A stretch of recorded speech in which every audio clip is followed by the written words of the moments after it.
Celui que personne n'attend. La Que j'ai folle traité horrible. d'affreux tout à l'heure et je le regrette pas. Mathieu Noël. Alors Mathieu, entre Alors, effets Mathieu. spéciaux bas de gamme, micro-trottoir poussif et soucis techniques, la spéciale d'Europe Midi vendredi en direct des Quais de Seine restera, vous dites, votre émission référence. Ah, mes agneaux, celle-ci, il faut la graver sur un disque dur externe et le mettre au coffre. On fera pas mieux. Rien que l'idée déjà, cet ingénieux compromis entre travailler et ne rien foutre, qui consiste à délocaliser l'émission au soleil et à enchaîner mollement des thématiques pas trop fatigantes sur le tourisme, c'est génial. Heureusement qu'il s'est rien passé dans l'actu. Imagine un attentat. Bonjour la réactivité. Les types sont en pantacourt, chemisette Dior, les orteils en éventail au bord de la Seine en train de s'enfiler des moritos. Sweetek déambule en tongs le long des quais, comparant les guinguettes sous couvert de journalisme, en fait pour repérer là où ils vont pouvoir bouffer après avec Jean-Michel. Maxime, vous poursuivez votre balade? Oui, je poursuis ma balade, mais je crois que j'ai trouvé l'endroit parfait, Jean-Michel. Quelques tables installées entre soleil et ombre, on est vraiment au bord de la Seine.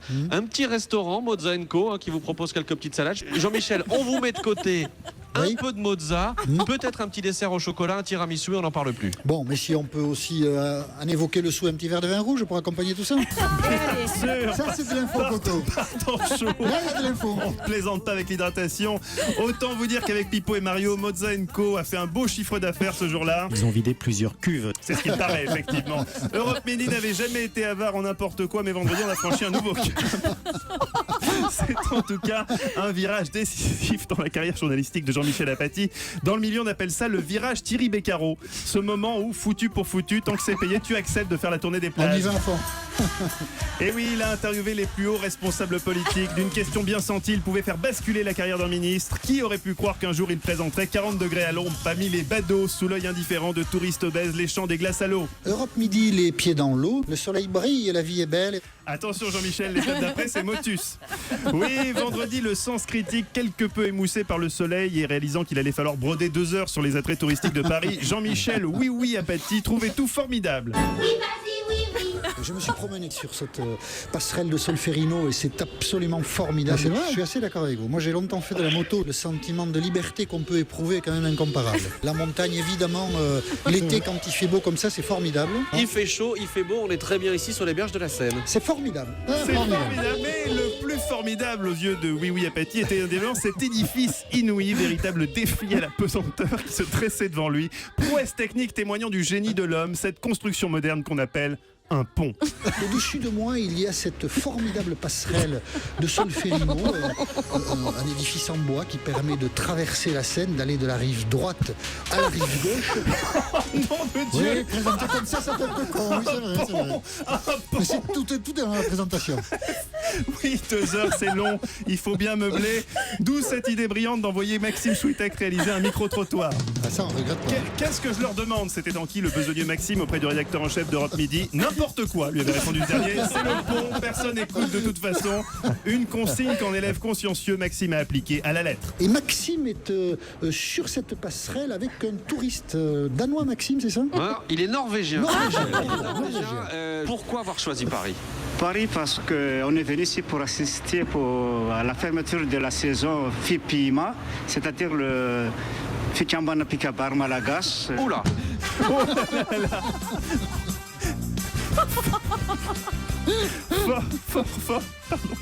Fort du succès de son interview du Norvégien malgache, on comprenait rien à ce qu'il racontait, Maxime a fini l'émission en beauté avec une mise en scène sonore aux petits oignons qui en dit long sur les moyens colossaux dont dispose Europe Midi. Merci Maxime d'avoir été là pour Europe Midi, très particulier. Merci Jean-Michel, moi je vais piquer une tête.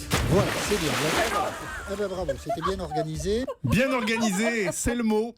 Et là, c'est le danger numéro 1 lorsqu'on présente une émission en plein air sans casquette. Le sexe. Mais non, Eva, l'insolation.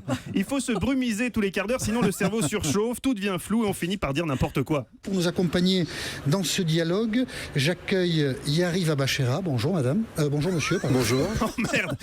Pire, on finit par faire n'importe quoi. À un moment, vendredi, Jean-Michel était tellement bien, il venait d'huiler son corps de monoeil. Maxime était parti lui chercher du pinard chez Mozza & Co. Il a littéralement oublié qu'il était à l'antenne et qu'il avait une émission à faire avec potentiellement des auditeurs, en tout cas Angelo et Garance, de l'autre côté du poste. Europe Midi au bord de l'eau, Jean-Michel Apathy, Maxime Switek. Europe Midi sur les quais de la Seine à Paris avec Jean-Michel Apathy, Maxime Switek. Dans un instant. Je peux expliquer. Ah, voilà, nous sommes sur les quais de la Seine. J'avais débranché le micro par erreur. Il avait débranché le micro par erreur. Ça arrive au plus J'étais déjà en grand. week-end. Effectivement, bon, on aurait brodé, on aurait mis l'amour à la plage, un truc dans le style, on aurait envoyé Maxime chercher un Suédois malgache. Mais le pire vendredi, ce n'est pas ce relâchement, cette désinvolture professionnelle. Le pire, c'est le mélange des genres et notamment cette confusion de plus en plus choquante entre la vie publique de Jean-Michel et Max et la vie intime de Jean-Michel et Max. En interne à Europe 1, on appelle ça le secret de Brokeback Sweetek. Un secret de Polichinelle puisque Maxime annonce désormais la couleur sans prendre de pincettes. Je suis avec Iris. Quelle est la plus belle croisière que vous pouvez nous proposer aujourd'hui pour Jean-Michel et moi? Eh bien, la plus belle croisière serait celle où vous avez une superbe vue du coucher de soleil. Là, par exemple, pour ce soir, nous avons une réduction. Ah, Jean-Michel, écoutez bien. Oui, j'écoute. Une réduction où, effectivement, au lieu de payer 71 €, le départ se fait à 49,70 €. Ça, c'est pour ce soir. Hein. Ça, c'est pour ce soir. Je vous l'offre, Jean-Michel. On aura un petit dîner. Vous me l'offrez. Dîner sur la scène. Quoi, tous les deux? Jean-Michel, départ ce soir, 20h45. À tout à l'heure, Max. À tout à l'heure, Max. Il est des images qu'on n'a pas envie d'avoir à Vous êtes l'esprit. jaloux, en fait. Celle de Jean-Michel C'est en ça, laissant hein. Maxime sur le bastingage d'un bateau-mouche au coucher du soleil avec en arrière-plan un violoniste roumain jouant l'hymne à l'amour en fait partie. Hélas, un peu plus tard, une autre image contre nature se formait dans notre esprit. Au détour d'un reportage sur un nouveau type de jacuzzi, Jean-Michel se trahissait bêtement. Les jacuzzis dans les arbres, on essaiera d'expérimenter ça un de ces jours. Je ne sais pas, qu'est-ce que vous en pensez, Max? Non, Ah oui, pourquoi pas. pas tous les deux. Hein. Non, là, j'ai fait une petite erreur. Il s'est trahi lui-même. On embrasse votre épouse et votre Maxime, absent aujourd'hui. Les amis, je vous dis à mercredi. Christophe, pour finir, parlez-moi franchement, qu'est-ce que vous attendez d'une femme? Ne pas être plus large qu'une feuille de papier format A4. Je vous présente Eva Rock. Eva, Christophe, Eva. Eva qui, rappelons-le, cherche encore et toujours un compagnon dynamique et aimant les séries télé mal doublées en français. Eva, une vérité invérifiable sur vous? Je ne suis pas idiote. Bien, nous le notons. Je vous laisse. Et Jean-Michel, encore bravo pour vendredi. Un dernier mot? Je vous emmerde. Je m'en doutais un peu. Je m'en doutais un petit peu. Ça, j'adore les chutes. Bravo Mathieu Noël.